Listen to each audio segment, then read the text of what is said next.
ఆ! అందరికీ నమస్కారం. నా పేరు ఉమాదేవి. ఈ వేసవి సెలవుల్లో భాగంగా నేను 'కాశీ మజిలీ' కథలు 11, 12 భాగాలు పూర్తి చేశానండి. ఇంతకు ముందు భాగాలు కూడా చదివాను. యతీంద్రుడు అనే ఒక మణిసిద్ధుడు, గోపాలుడు అనే శిష్యుడితో కలిసి కాశీ ప్రయాణాన్ని కొనసాగిస్తూ ఉంటాడు.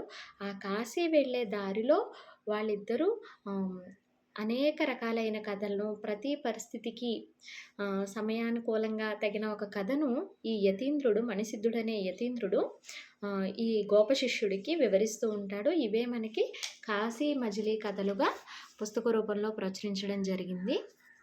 ఆహ్, చాలా మంచి కథలు, మంచి పదజాలం దొరుకుతుంది. మంచి మంచి పేర్లు దొరుకుతాయి. సమరంజయుడు, విజయసింహుడు, విద్యుల్లత, గుణవతి మంచి మంచి పేర్లు. అలాగే మీకు తెలుగు భాషలోని అత్యుత్తమమైన పదాలు మీరు ఉపయోగించాలి అనుకుంటే ఇటువంటి పుస్తకాలు తప్పక చదవాలి. చాలా మంచి కథలున్నాయండి. కాకపోతే ఏంటంటే కాస్త సత్య దూరంగా అనిపిస్తున్నాయి కథలు. అంటే ఒక పిశాచం రావడం, ఒక దేవుడు ప్రత్యక్షం, ఎవరో అతీంద్రియ వ్యక్తులున్న వ్యక్తి ఇక్కడ కనిపించడం, వెంటనే మాయమవ్వడం, చెయ్యి తిప్పితే లడ్డూలు రావడం, ఇలాంటివి కొంచెం సత్య దూరంగా అంటే వాస్తవికతకి చాలా దూరంగా అనిపిస్తాయి. కానీ మంచి నీతిని కలిగి ఉన్న కథలు. అందులో సందేహం లేదు. మీరు చూస్తే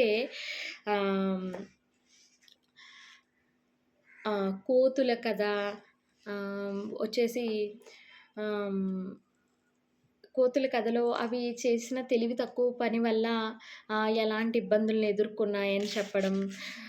చంద్రస్వామి కథ, అలాగే గుణవర్ణుని కథ, ఇవన్నీ మంచి మంచి కథలండి. మంచి నీతితో కూడుకున్న కథలు. ఆహ్, నిజంగా అత్యున్నత విలువల్ని మీరు పొందాలి అనుకుంటే ఇటువంటి పుస్తకాలనైతే చదవాలి. అది నేను నిజంగానే ఈ పుస్తకం చదివిన తర్వాత అలాగే అనిపించింది. మొదటి భాగం నుంచి ఇప్పుడు 12వ భాగం వరకు కంప్లీట్ చేశానండి 'కాశీ మజిలీ కథలు'. ప్రత్యేకంగా ఈ పుస్తకంలో వచ్చేసి దగ్గర దగ్గర ఒక 27 కథలు ఇవ్వడం జరిగింది. పెద్ద పెద్ద కథలు ప్రతీది కూడాను.